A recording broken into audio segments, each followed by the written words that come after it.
誠にありがとうございます。それから本線は左側にございます以下と操船所、そしてそちらに加えて今たちへ上段階になっております。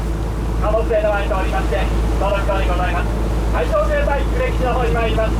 長時間は約30分の短い旅ではございますけども、楽しんで帰っていただければと思います。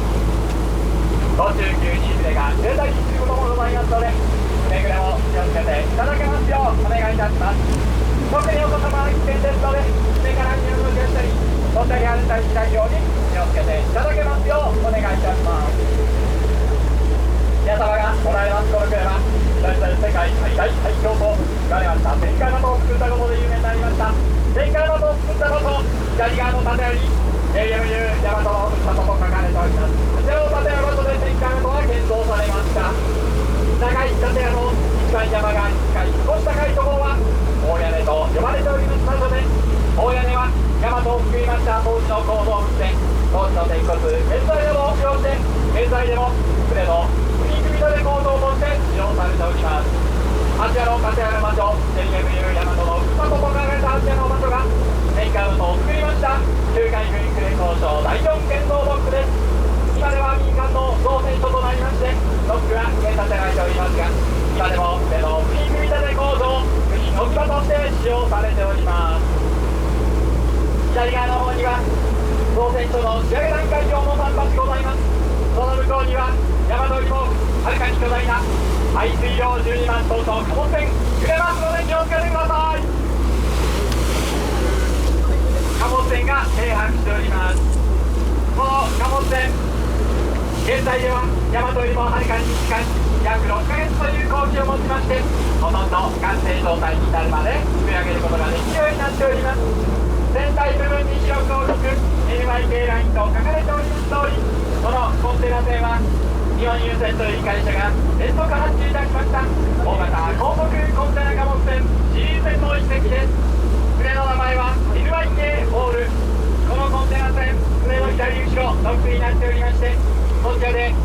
船体部分が完成しましたら、ドックの中に海の内を入れて戦艦大和と楽しく進水式を行いました。その後扉開いて仕上げ段階用の桟橋の方に停泊させ、船の前半分についております白い構造物部分にし、船の掃除を行いますところは陸上でこの形で作りまして、クレーン船でそばまで持ってきて吊り上げて固定しております。現在このコンテナ船新運転に出る前の最後の造成段階に入っています。コンテナ船の前と過ぎてまいりますと、左側奥のところ海上自衛隊の呉基地各種艦艇が停泊しております。呉基地が左前の方にございますが、反対側右奥には海軍教育で有名な江田島が広がっています。江田島の港で船を置いた後、峠越えて反対側に参りますと江田島は広がっており、そちらには中海軍の兵学校があったところがございます。現在でも同じ場所には海上自衛隊の幹部候補生学校第一出荷学校などが設置されており、現在でも海軍教育で有名なのが記憶の北島となっています。左側に浮かんでおります台船の上に置かれておりますのはコンテナ船の部品です。左前には各種艦艇が停泊しています。現在海上自衛隊150隻艦艇おりますが、そのうちの40隻がこの船の配属です。呉基地の特色は潜水艦隊17隻のうちの10隻この船の配属です。練習用潜水艦もこの船の配属となっておりますので、海上自衛隊の基地の中でも一番潜水艦の配置が多いのがこの呉基地の特色です。停泊しております自衛艦の船の後ろには16条直日に自衛艦機が掲揚されております。昭和29年海上自衛隊本国しましたより、自衛艦認識用の旗の目先として中海軍使用しておりました軍艦機が自衛艦機に制定され、停泊しております自衛艦の艦機に掲揚されております。手前側の桟橋には3隻の自衛艦停泊しております。一番入り口に近いところに停泊しておりますのは大杉型輸送艦、手前側2隻並んで停泊しておりますのは同じ形の護衛艦発水型2隻、瀬戸行き島行きこの2隻が現在練習艦勤務についております。船の長さ130メートル、基準排水量は3050トン、乗組定員は220名です。桟車さんで反対側の2隻、陸地近い方、阿武隈、手前側は海切り、どちらも船の第12護衛隊所属の護衛艦。もう一本向こう側の別の桟橋、手前側沖に近いところ、ひときわ大きな自衛艦。艦番号は184番で、最新最大のヘリコプター搭載護衛艦の加賀となります。加賀は船の長さが248メートル、最大幅38メートルで、基準排水量は19500トンです。乗組定員470名ですが、現在400名の隊員さんにて任務が遂行されています。400名の隊員さんのうちの約1割、40名の隊員さんは女性の隊員さん乗り込まれて各種任務をこなされています。加賀の船の後ろ、大座上にそれぞれよく似た装備搭載しています。右後ろは最大射程 1.5km、航空機ミサイル小型船舶に対して機関砲弾を発射する防御装置、20ミリ高性能機関砲シーズ。左側後ろ、一見よく似てますが、最新鋭のシアム対空ミサイル、8km 以内の航空機ミサイルに対して最後発射して加賀を防御します。加賀と桟橋挟んで反対側の涙で、艦番号1番6番、新しい形の護衛艦。船の長さ151メートル、基準排水量は4550トン、乗組定員は170名です。滑らかな船体、上部構造物平面構成、相手のレーダー電波、相手の方向にできるか反射しにくくするステルス効果を取り入れた新しい形の護衛艦の一隻です。左側、奥のところが海上自衛隊副歴史の潜水艦基地となります。短い桟橋が潜水艦桟橋です。本日は潜水艦桟橋それぞれ側に潜水艦が停泊しています。停泊しております潜水艦、長くて黒い船体部分、海の上に約5メートルほど出ております。こちらとは反対に海の中には約8メートルの船体が隠れています。この姿で潜水艦は海の上を航行してまいります。フレ基地を出港しました潜水艦はしばらくの間海の上を航行してまいります。九州と四国の間の豊後水道あたりに来まして、海の幅広くなって海の深さも深くなり、交通量が少なくなったあたりに来て初めて潜水艦は海の中に先行して行動することが可能になります。左前から左側のところ、こちらが海上自衛隊のフレ基地になります。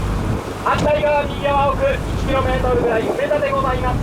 こちらの陸上部分は海軍工場時代に航行部、抵抗部が置かれており、軍艦の大砲や装甲板を作って加工しておいたところ、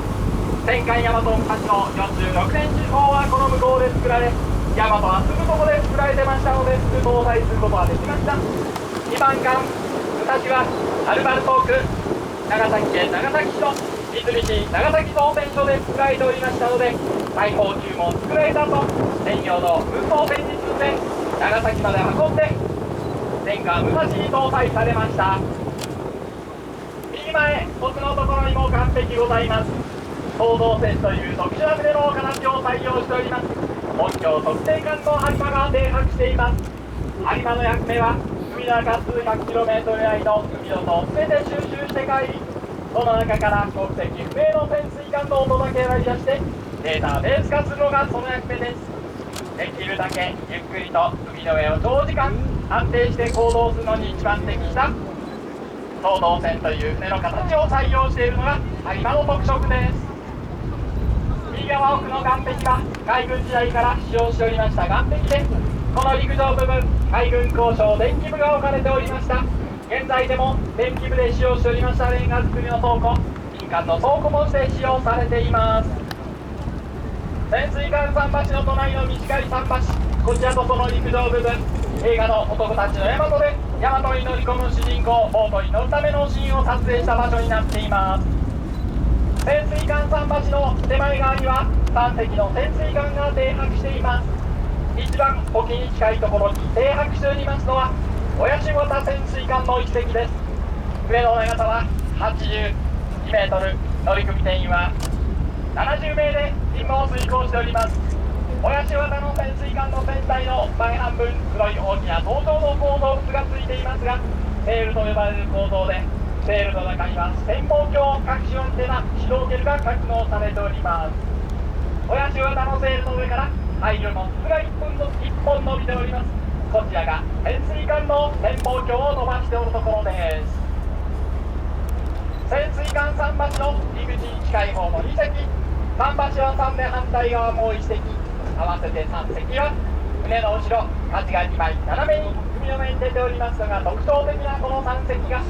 最新鋭の総流型の潜水艦となります。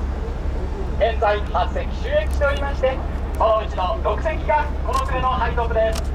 船の長さは84メートルで、乗組定員は65名で任務を遂行しております。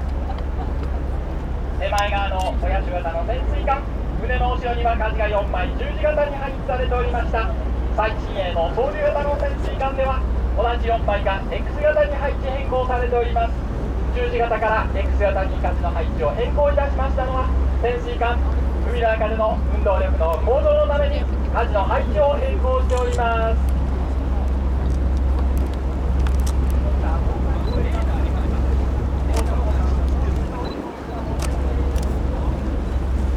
桟橋を挟んで反対側のも総流型最新鋭の潜水艦となります。潜水艦桟橋とは別の桟橋、右前の方停泊しております艦番号4203番、訓練支援艦の電流です。電流の役目はシャッター開いておりますところ格納庫、無人標的ドローンを8機搭載しております。そのうちの4機の無人標的機をラジオコントロールで空に飛ばして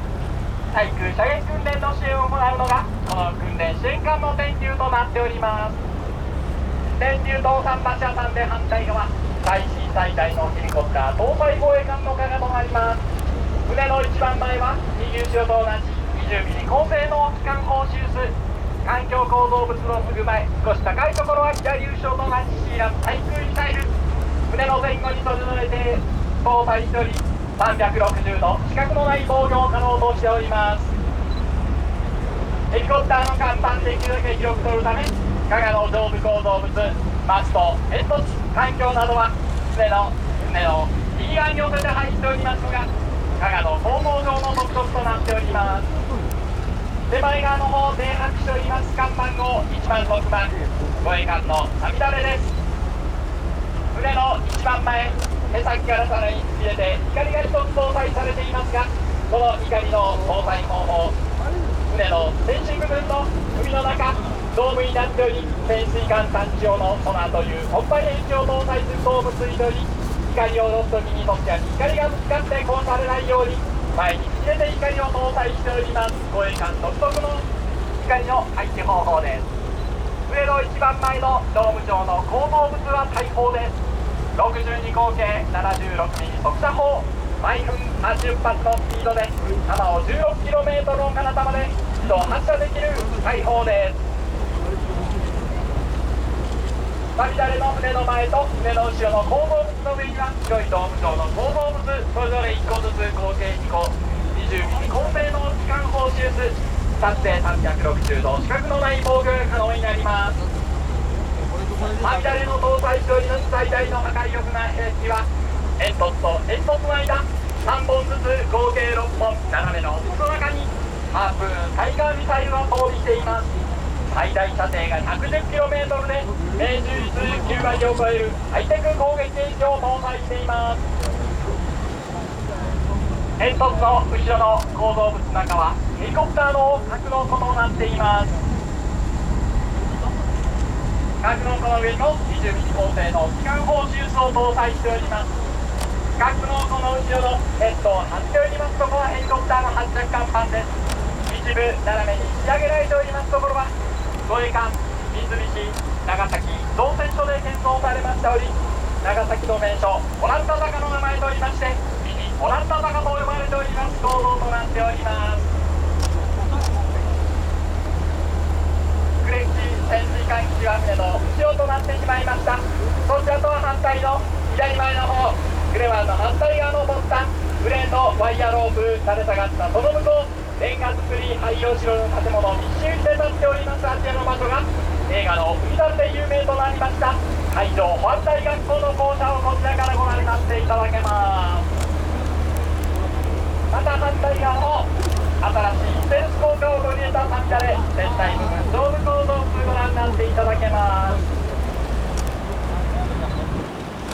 さみだれと桟橋は3で反対側、ヘリコプター搭載護衛艦の下が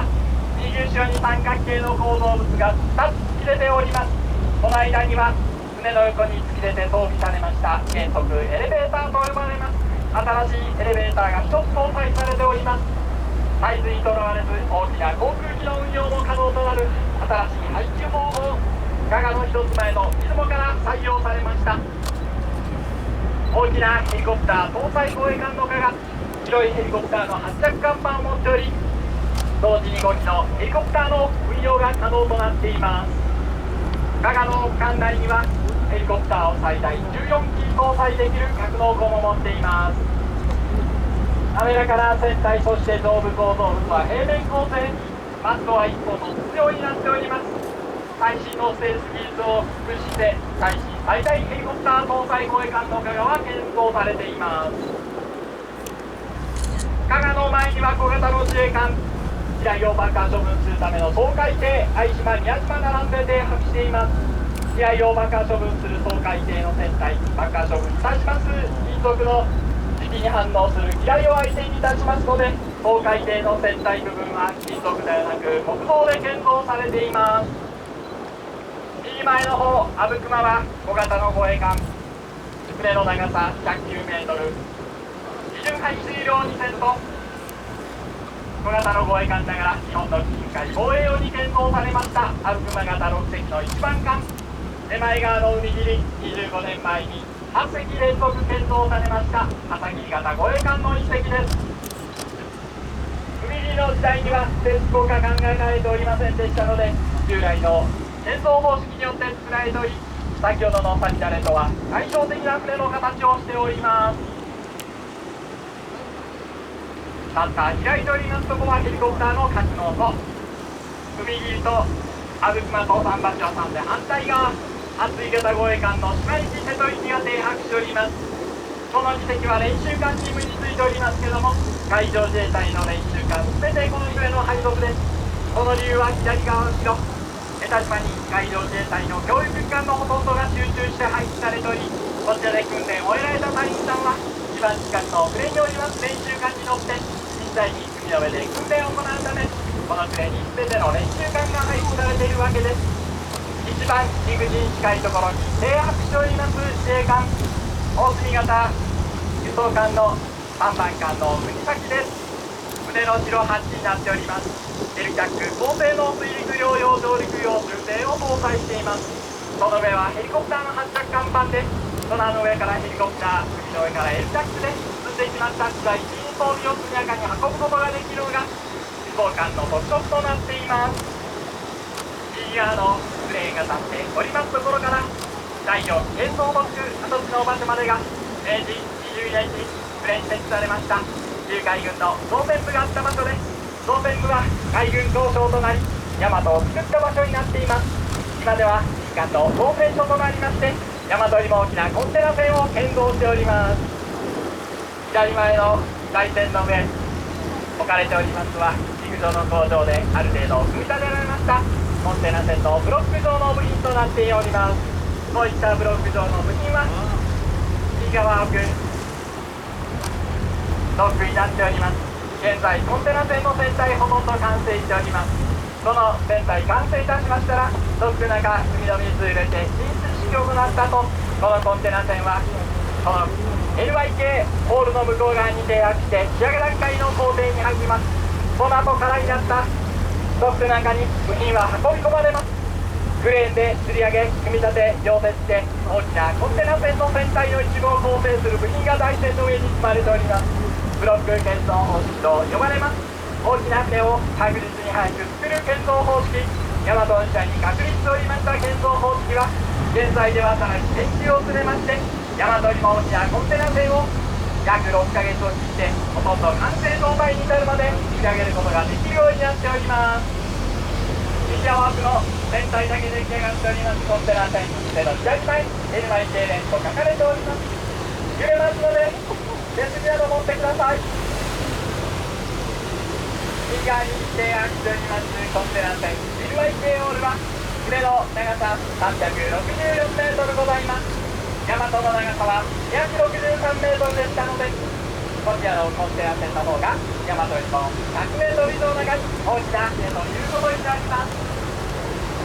荷物を積む前の状態ですので、コンテナ船の船首部分は大和と同じく前に入れております。マルバスバー構造と呼ばれます船首構造を採用しております。この船首構造は船が海を進む時に生じます波の抵抗をできるだけ少なくして船のスピードをできるだけ速くする構造です。大和の時代に確立しておりました技術を応用拡大発展させて大和にも大きなコンテナ船に採用されています。このコンテナ船 NYK オールは船の長さが 364m で最大幅は 52m、 排水量は12万トンです。完成いたしますと20フィート約 6m の長さのコンテナを最大1万4000個積むことができます。1万4000個のコンテナを JR の貨物列車にしましたら広島から岡山までの線路全てを埋め尽くほどの長さになるそうです。コンテナ船の船首を通り過ぎてまいります。コンテナ船の隣には約南海上の桟橋ございます。桟橋の上のクレーンの手前側ベージュ色のカバーかけられております。箱が2つ、この箱1つが20フィート約 6m の長さのコンテナ、どちらのコンテナを1万4000個積むことができるようになっています。右前奥には大和を作りました第4懸装ボッカ土地とその建屋をご覧になっていただけます。第4懸装ボッカ土地の隣にもドックになっております。右前の台船、そしてドックの手前の台船の上にも先ほどと同じくブロック状のコンテナ船の部品が積まれております。こちらのドックの中でもコンテナ船の船体部分が検討されております。コンテナ船船体の断面のところ上から下まで何鉄もレールが敷かれております。コンテナ船はこのレールを利用して船のトップから甲板、そして甲板の上までコンテナを陸へにも積み重ねて搭載することができるようになっております。入り口部分右前の小高い丘の上、右の向こうにはレンガ造りの建物が立ち並んでいます。丘の上のレンガ造りの建物は明治22年に上に設置されました旧海軍の一部の建物で、昭和29年以降は海上自衛隊呉地方総監部の建物として現在も使用されております建物になっています。右前の防波堤のすぐ向こう、黒や灰色の突破機能のものが使っております。これらは光源剤と呼ばれる装備で、先ほどのガガなど大型の自衛艦が桟橋に停泊するときに船体と桟橋の間に置かれて船体部分と桟橋がぶつかり合って傷つかないようにするものです。使用するときはこちらからタグボードで桟橋に持ってまいります。防波堤の向こうに停泊しております船は海上自衛隊呉基地の支援船艇97番08番など番号だけ書かれておりますのはタグボート、Y 用の記号は船の燃料の補給船、 YW の記号はマリンの補給船など各種支援船艇がこの防波堤の中には停泊しております。こういった支援船艇おりますおかげで海上自衛隊各種艦艇次の任務に速やかに取り掛かることができるようになっております。それでは間もなく本線出発しました桟橋の方に戻ってまいります。到着しましたら改めて連絡させていただきますので気をつけてお降りになっていただけますようお願いいたします。本日は呉湾艦船巡りにご乗船いただきまして誠にありがとうございました。またのご乗船をお待ちしております。